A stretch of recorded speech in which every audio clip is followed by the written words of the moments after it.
पलामू और लातेहार जिला की ताजा तरीन खबरों के लिए सब्सक्राइब बटन पर क्लिक करें और बेल आइकन को दबाएं।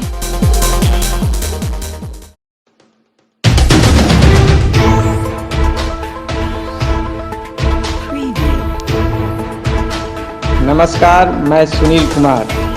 चुनावी यात्रा में आज चर्चा गढ़वा शहर के एक मुस्लिम बहुल इलाके की। इस इलाके को लोग उचरी मोहल्ला के नाम से जानते हैं। यहाँ जो लोग बसते हैं उनमें से अधिकांशतः अपनी रोजी रोटी के लिए छोटे मोटे व्यवसाय करते हैं। रोड किनारे लगे एक ठेले पर लोग पकौड़ा खाते हुए भी नजर आ जाएंगे। पकौड़ा की चर्चा से आप समझ ही चुके होंगे कि आज किसकी चर्चा होने वाली है। जी हाँ, मोदी की, नरेंद्र मोदी की और उनके भाजपा सरकार की। जब आप इस इलाके में आएंगे तो मोदी को लेकर एक ज़बरदस्त विरोध देखने को मिलेगा। यही नहीं, मीडिया को भी विरोध का सामना करना पड़ता है। जब कैमरामैन कन्हैया के साथ हम लोग चुनावी हाल जानने पहुंचे और बोले कि मीडिया से हैं, तो लोग पहले तो हमसे बात तक करने को तैयार नहीं थे। मीडिया से ऐसी चिढ़ इसलिए कि यहाँ के लोगों का कहना है कि आज अधिकांश मीडिया मोदी भक्त हो चुकी है और हम अल्पसंख्यकों की समस्याओं को दबा दिया जाता है। खैर, कुछ देर बातचीत के बाद आखिरकार वे तलाश टीवी के साथ चुनावी परिचर्चा करने को तैयार हुए। ये चुनाव को लेकर जो सरगर्मी बना हुआ है उसको लेकर तलाश टीवी लगातार विभिन्न जगहों पर जाकर लोगों के विचार या मतों को ले रही है। इस वक्त हम गढ़वा शहर के उचरी मोहल्ला में है। यहाँ बगल में आप रोड की इस तरफ देख सकते हैं कि एक जामा मस्जिद है। यहाँ पर लोग प्रतिदिन नमाज पढ़ते हैं, मुस्लिम समुदाय के लोग। यह जो पूरा क्षेत्र है मुस्लिम समुदाय का है। यहाँ पर मुस्लिम बहुत क्षेत्र है, ज़्यादातर मुस्लिम लोग यहाँ पर रहते हैं। हम यहाँ पर ही लोगों के विचार जानने के लिए आए हुए थे। यहाँ पर कुछ लोग हमारे बुजुर्ग बैठे हुए हैं, आइए हम उनसे बात करते हैं। यहाँ पर हमारे बहुत सारे बुजुर्ग हैं। तो यहाँ पे हम सबसे पहले हमारे बीच में एक बैठे हुए हैं। क्या नाम हुआ आपका? हाजी मोहम्मद निसार। आपसे ये पूछना चाहेंगे, आप लोग के मोहल्ले में क्या स्थिति है, चुनाव को लेकर क्या सोच सकता है? ये कोई ऐसा डिसीजन नहीं हुआ है। डिसीजन मतलब फिर भी चुनाव को लेकर है ना, किस मुद्दा पर? मोदी के खिलाफ। मोदी के खिलाफ देना है।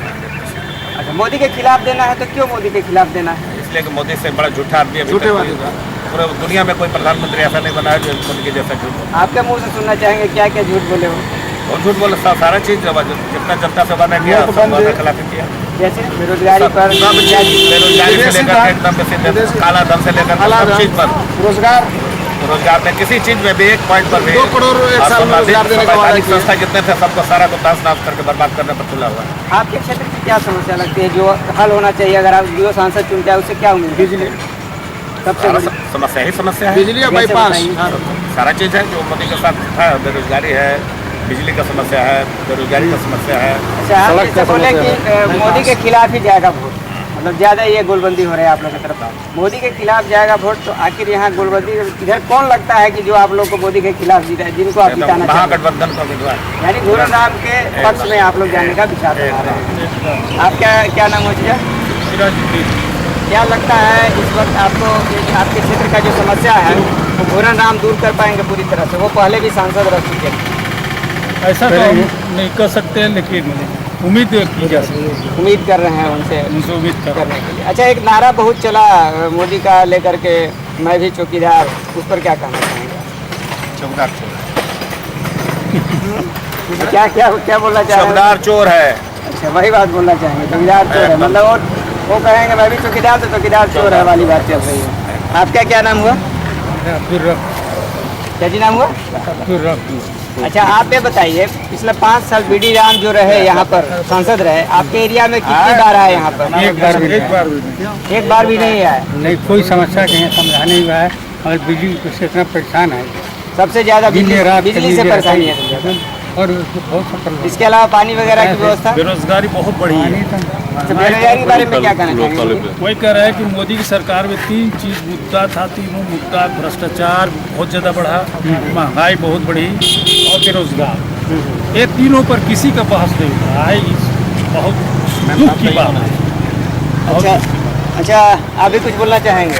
चुनाव को लेकर क्या स्थिति है आपके? हमसे क्या पूछना चाहती है? नहीं, आप मोहल्ला की स्थिति बताइए। कुछ परिचर्चा होती होगी ना जब बैठते होंगे शाम को आप लोग क्या किस तरह का चर्चा करते हैं? वही चर्चा करते जो 5 साल पहले वादा करके गए थे हमारे काला धन लाए, 2 करोड़ युवाओं को रोजगार दिया, भ्रष्टाचार मिटाया। वो कहीं से नहीं देखा 5 साल के अंदर कि कहीं कुछ किए, इस पर कोई काम किए। वो एक काम जरूर किया कि दलितों को, अल्पसंख्यक को मारने और सताने का काम किया। और आज जो इलेक्शन लड़ रहे हैं अल्पसंख्यक विरोधी नारे पे ही लड़ रहे हैं, जाति नारे पे इलेक्शन लड़ रहे हैं। अच्छा, एक आज रोजगार पे नहीं लड़ रहे हैं, कोई मुद्दा उनका नहीं है, एक ही मुद्दा है। मतलब आपको लगता है कि बीजेपी जो है वो हिंदू मुस्लिम का वोट करना चाहिए और उनका कोई मुद्दा नहीं। अच्छा, तो आप हिंदू मुस्लिम की जब बात कर रहे हैं तो यहाँ पर देखिए 2 प्रत्याशी हैं, एक बसपा से हैं और एक घुरन राम हो गए। तो क्या लगता है मुस्लिम वोट दोनों में बटेगा, क्या होगा, एक जाएगा, क्या हम लोग यूपीए गठबंधन को, यूपीए गठबंधन को है। आप आपका क्या नाम है? आप क्या लगता है आपको चुनाव को लेकर कुछ कहना चाहिए? चुनाव को लेकर क्या है, मोदी के खिलाफ ही सब वोट जा रहा है। अच्छा, आप लोग मोदी के खिलाफ कर रहे हैं, यहाँ के मुद्दा का कुछ बताइए जो नहीं हुआ उसके खिलाफ। सबसे मुद्दा यहाँ पर है बिजली का समस्या 2 साल से जस के तस पर। और रघुवर दास बोला था कि हम वोट नहीं मांगने आएंगे। क्या चीज रघुवर दास के बाद? रघुवर बोले कि यार बिजली नहीं 24 घंटा देगा तो वोट मांगने अगले चुनाव में नहीं आएगा। 2 घंटा भी नहीं रहना, उसके बाद भी वो तो आ गए, 2 घंटा फिर भी आ गए, उसके बाद ही फिर वो आ गए। चलिए, यहाँ एक व्यवसायी भी है, आइए। क्या हासिल जी? हासिल। आप व्यवसाय करते हैं, व्यवसायियों को लेकर के क्या स्थिति रहा मोदी सरकार का? इधर थोड़ा सा रोशनी साइड में क्या रहा यहाँ पर? GST है, फिर ये सब लेकर मोदी सरकार में व्यवसायी ही नहीं, थोड़ा सा इनको बैठ करीब सारे लोग, चाहे वो व्यवसायी हो या फिर जॉब करने वाले हो, चाहे प्राइवेट सेक्टर में हो या गवर्नमेंट सेक्टर में हो या किसी भी सेक्टर में जो भी है, आपको बेरोजगारी दर तो बढ़ा ही है। आपको बेरोजगारी दर इतना बढ़ा है कि जहाँ तक मेरे पास अभी जो रिपोर्ट है मेरे पास 2016 से लेकर 2018 तक लगभग 5 मिलियन बेरोजगारी बढ़ा है। 5 मिलियन, ये बहुत बड़ा मायने रखता है किसी भी देश के लिए, ठीक है। और बेरोजगारी बढ़ा, और ये जो आप हमसे जो हम लोगों से इन लोगों से जो आपने सवाल पूछा कि मोदी के खिलाफ या मोदी के खिलाफ में उतरे, जैसे मैं सुन रहा था कि आपका एक ही सवाल था कि मोदी के खिलाफ आप संसद के लिए क्यों नहीं बोल रहे हैं। मैं उसका जवाब देना चाहूँगा। मैं मोदी के खिलाफ इन लोगों का बोलने का रीज़न ये है कि आप कहीं भी प्रिंट मीडिया हो या इलेक्ट्रॉनिक मीडिया हो या कहीं भी कोई भी प्रचार हो रहा है तो सीधा हो रहा है मोदी को वोट दो, यूँ नहीं कहा जा रहा BD राम को दो और उसको हाथ दो मजबूत करो। तो जब मोदी के खिलाफ मोदी चुनाव लड़ रहे हैं तो इन लोगों का जवाब या हम लोगों का जवाब, किसी का भी जवाब मोदी के खिलाफ ही होगा ना। तो GST से सबसे ज़्यादा परेशानी GST से बिजनेसमैन को हुआ है। हम भी बिजनेस करते हैं, पिछले 5 सालों में बिजनेस का स्तर बहुत नीचे गया है, बहुत नीचे। अच्छा, आपके इस एरिया में किस तरह के बिजनेस लोग करते हैं?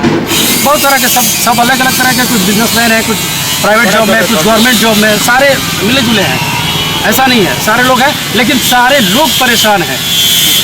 नोटबंदी जो हुआ, आप, मेरा कहने का मतलब है कि अगर मोदी जी देश के लिए, राष्ट्र के लिए, निर्माण के लिए अगर काम कर रहे हैं तो उन्होंने जो काम किया है, ऐतिहासिक फैसला लिया है, वो अचानक रात को 12 बजे कहते हैं कि हमने बहुत बड़ा ऐतिहासिक फैसला लिया है, देश के हित में फैसला लिया है। तो नोटबंदी का फैसला लिया उन्होंने, GST का फैसला लिया उन्होंने, और भी बहुत सारे ऐसे काम किए, सर्जिकल स्ट्राइक किए। ये सारे काम तो उन्होंने सबसे पहली बात की रात में किया, ठीक है। और ज़्यादातर रात में चोरी ही होती है, तो जानते ही है। तो चौकीदार चोर है, इसलिए सारा काम रात में करता है, ठीक है। तो उनका मुद्दा होना चाहिए था ना, अपना ऐतिहासिक फैसला का मुद्दा होना चाहिए था, GST का, नोटबंदी का। लेकिन वो जब भी वोट मांगते हैं तो किसी भी भाषण में आप उनको सुन लीजिए, मांगते हैं हिंदुस्तान, पाकिस्तान, पाकिस्तान, हिंदुस्तान, हिंदू मुस्लिम, राम मंदिर, बाबरी मस्जिद। क्यों नफरत फैला लेगा? और ये पिछले 5 सालों में जहाँ तक मैं देख रहा हूँ, या हमारे और भी बुजुर्गान हैं यहाँ पर, बुजुर्ग लोग बैठे हुए हैं, जहाँ तक मेरा होश संभालने के बाद जो मैं देख रहा हूँ देश की स्थिति, ये पिछले 5 सालों में जितना नफरत हिंदू और मुस्लिम के बीच में बढ़ा है, इतना कभी नहीं बढ़ा था। जो मैंने होश संभालने के बाद देखा है वो आज की बात कर रहा हूँ। अच्छा, आप जैसे आप अभी हिंदू मुस्लिम को लेकर के जो चर्चा इस पर, जैसे हमारे समाज में हिंदू मुस्लिम दोनों को क्या संदेश देना चाहिए? मतलब आप लोग यहाँ तो सब मुस्लिम समुदाय के लोग बैठे हुए हैं, ज़्यादातर ध्रुवीकरण जो हो रहा है, एकता ही चाहते हैं, लेकिन ऐसा ही नफरत फैला रहे हैं कि जो हिंदू वर्ग एक अलग अपना अस्तित्व कायम कर रहा है और मुस्लिम बेचारा बनकर जा रहा है। चाहते क्या है? हम अल्पसंख्यक जरूर हैं, लेकिन ऐसा नहीं है कि जो मतलब बिल्कुल अल्पसंख्यक हैं, लेकिन फिर भी मोदी जब जैसे प्रधानमंत्री होकर के इस तरह के भाषण देते हैं या कार्रवाई करते हैं तो बहुत दुख की बात होती है कि हम एक देश के वासी हैं, हम भी इस देश के वासी हैं, लेकिन हमारे साथ इस तरह से व्यवहार क्यों किया जा रहा है। इस बात समझ में नहीं आती। मतलब कहने का अर्थ है कि वोट जो है वो एंटी मोदी जा रहा है, यहाँ की समस्या उस स्तर तक नहीं, एकदम उससे कोई बिल्कुल विशेष एंटी मतलब मोदी नहीं। यहाँ का हम जो लोग समस्या रहे न देंगे रहे, ही, एंटी इसमें मोदी कोई ही सवाल जाना नहीं है। पैदा होता है, इसमें कोई सवाल ही पैदा नहीं होता है कि नफरत फैलाने वाले हैं मोदी जी, नफरत फैलाने वाले हैं, देश को टुकड़ा टुकड़ा करने वाले हैं, हिंदू मुसलमान के नाम पर लोगों को बांट रहे हैं। फिर बांट रहे और क्या हैं, होगा? फिर पाकिस्तान बनाएंगे क्या होगा? तो मान लीजिए कि अगर मान लीजिए कि हमला किए, फिर इधर से हमला किए, उधर से आतंकवादी हमला हुआ, हमला चुपे चुपे होता है, हमला करके नहीं होता है। इससे पहले भी हमला हुआ मुझे है। ऐसा लगता है कि जैसे वो लोग प्रचारित कर रहे हैं, यही बात हमला वगैरह नहीं होता है, झूठ के प्रचार खाली करते हैं कि हम हमला कर रहे हैं। हमला होता है तो 71 में भी हमला किए थे, इंदिरा गांधी के समय में भी पता, लेकिन किसी को पता नहीं था। मतलब इस चीज के खिलाफ आप लोग हैं कि जो सेना के नाम पर जो वोट मांगने की प्रक्रिया चल रही है, सेना को हमारा 46 को जवान को मरवा दिया ले आकर के एकदम पूरा जाकर के पुलवामा में शहीद हमारे को शहीद को लोग उसे इनको क्या फायदे हुए? हमारे ही 46 मराए, हमारे देश के जवान 21 मारे गए, गिराए गए, उसका तो कुछ नुकसान हुआ हिंदू नहीं। मुसलमान नहीं थे, वो मुसलमान नहीं थे, वो सेना के जवान थे, हमारे देश के जवान थे, वो सबको जाकर के नुकसान करवा दिया। मतलब ये राजनीति कहीं न कहीं पूरी तरह से गलत है, एकदम सेना के नाम पर जो सेना के नाम पर हो रहा है, एकदम टोटली गलत है, टोटली गलत है। अच्छा, एक चीज़ और हुआ है इसी बीच, यहाँ पे बगल में जो यूपी है, योगी जी को वहाँ पर यही से भाषण के चलते वहाँ 2 दिन के लिए बैन भी कर दिया गया था। 3 दिन के लिए, 3 दिन के लिए बैन किया। क्या कहना चाहिएगा उस बात पे? चुनाव आयोग का क्या है, कैसा रवैया? चुनाव आयोग नहीं, चुनाव आयोग ही नहीं, सिर्फ मैं आपको कहना चाहूँगा चुनाव आयोग और देश का चौथा स्तंभ कहा जाता है आपको मीडिया, चाहे वो इलेक्ट्रॉनिक मीडिया हो या प्रिंट मीडिया हो। मैं ये कहना चाहूँगा कि चुनाव आयोग से लेकर के जितने भी है, ये मोदी के शासनकाल में सबको पैसे से खरीद लिया गया है। वो सिर्फ वही बोलते हैं जो मतलब एक आदमी का शासन चल रहा है, ये हिटलर शाही, ऐसे कह लीजिए कि हिटलर शाही है। जो मोदी चाह रहा है उसका जो हुक्म है, बस वही उसको प्ले करना है टीवी पे आपको या पेपर में, वही आपको छापना है जो वो चाहता है। अगर आपने उसके खिलाफ कुछ बोला या उसके खिलाफ कुछ छापा तो वहाँ से आपको निलंबन या निष्कासित। आप 70 साल के इतिहास में सुप्रीम कोर्ट का, जो कि सुप्रीम कोर्ट का जज हिडन होता है, आज तक सुप्रीम कोर्ट का जज को किसी ने कोई ओपनली नहीं देखा था। सुप्रीम कोर्ट का जज को वो लोग प्रेस कॉन्फ्रेंस करते हैं, वो भी बाहर आकर के एकदम पब्लिक प्लेस में। ये इससे बड़ा दुर्भाग्य देश का क्या हो सकता है? सही बात है। जैसे फिर एक बार पूछना चाहेंगे, मीडिया के बारे में लेकर बड़ी आक्रोश है, आपको भी कन्विंस करने में काफ़ी टाइम लगा, तब जाके आप लोग अपना विचार व्यक्त करना शुरू किए। इतना आक्रोश कैसे? क्या मतलब क्या लगता है कितना % मीडिया इस तरह का चीज़ कर ले रही है? नहीं, मीडिया को तो खरीद लिया है, मीडिया को कम्प्लीटली खरीद चुके हैं। कुछ मीडिया जो मीडिया उनके खिलाफ में है उसको बराबर पनिशमेंट करने का बराबर हम सब परेशान किया जाता है। तो मोदी बोलेगा अभी देशभक्त का मतलब आप भारत के देशभक्ति का जो है तो मोदी जय करेगा, मोदी जिंदाबाद करेगा, वही देशभक्ति है बात का। इंडिया जिंदाबाद करेगा, हिंदुस्तान जिंदाबाद करेगा, वो देशभक्त नहीं है। मोदी जिंदाबाद करेगा, वो देशभक्त है मोदी की नजर। और कोई कुछ बोलना चाहेंगे? सबसे इम्पोर्टेंट है मोदी को देशभक्ति, मोदी से कैसे मोदी को कहने से देशभक्ति हो जाएगा? जो मोदी जिंदाबाद करेगा वो देशभक्त होगा। हम भारत के देशभक्त हैं, हम हिंदुस्तान के देशभक्त हैं, इंडिया के हम देशभक्त हैं, हम देशभक्ति में है, हमारे रग में है देशभक्ति, लेकिन मोदी जिंदाबाद हम लोग नहीं करेंगे। चौकीदार कहते हैं ये क्या बोलिए? मोदी जी चौकीदार चौकीदार है, आप आराम से सोइए, हम चौकीदारी करेंगे। और इनके चौकीदारी में जो है राफेल का 40 को सेना के जवान शहीद हो गए। ऐसा चौकीदार तो हमको नहीं चाहिए कि चौकीदारी रात में करे और सेना मरा जाए। अब हम लोग इन पर भरोसा करें। और यहाँ का जो संसद है इसी पता चलता है कि हम लोग को वोट की जरूरत नहीं है, इसलिए संसद जो होता है चाहे विधायक है, जीतने के बाद उस सबके लिए होता है। उसको ये नहीं देखा जाता है कि वोट दिया है वो नहीं दिया है। बीडी राम मुस्लिमों के लिए क्या कुछ नहीं? बीडी राम मुस्लिम के लिए कुछ नहीं किए तो अलग की बात है। मोहल्ला में कभी हम लोग के हाल पूछने नहीं आया कि आप लोग के साथ क्या समस्या है, क्या परेशानी है। जीतने के बाद भी नहीं आए, आज भी वोटों के प्रतिनिधि भी नहीं आए। नहीं, कोई नहीं आया। ठीक है, बड़ा एरिया है, पूरा पलामू देखना है, हो सकता है किसी खास अभी तो प्रतिनिधि होता है ना, तो प्रतिनिधि भी नहीं आए। हम लोग कोई हाल चल नहीं जाने, जिसका मतलब वो फाइनल कर चुके हैं, हमसे उनकी वोट की जरूरत नहीं है। जब उनको वोट की जरूरत नहीं है तो उनके बारे में हम लोग क्या सोचेंगे, क्या कहेंगे? तो मतलब भी बनता है। अगर वो आते, अगर उनको आते वो आते तो हम लोग समझते कि इसका जरूरत है, हम लोग समझते सुनेंगे, उनको देख करके तो हम लोग तो वोट बिगना हुआ, इसलिए तो हम लोग के बारे में कुछ सोचेंगे नहीं, आएंगे नहीं कभी। तो इसलिए हम लोग इत्मीनान है कि अब हम लोग को विकल्प कुछ नहीं है, मतलब महागठबंधन ही जो विकल्प गठबंधन दोनों है। बड़का गठबंधन तो बीजेपी में, इसमें तो है, इसमें तो कम है, उसमें तो ढेरे गठबंधन वहाँ पर वाला दबा दिया है, इन लोग वाला गठबंधन हालांकि किए हुए। अब पूरा मोटी बंधन तो बीजेपी रखे हुए, बड़ा मोटी बात कर। और तो कोई कुछ नहीं बोलना चाहेंगे? हम इस जगह पे हैं, ये उत्तरी मोहल्ला है, बगल में जामा मस्जिद है। यहाँ पर मुस्लिम समुदाय के लोग, मुस्लिम बहुल इलाका है, इन लोगों से हम बातचीत किए। बातचीत से बात यही निकल के आ रही है कि मीडिया से भी काफ़ी रुष्ट है। मीडिया को दिखाना चाहते हैं कि एक तरफा मोदी भक्त हो चुका है मीडिया भी।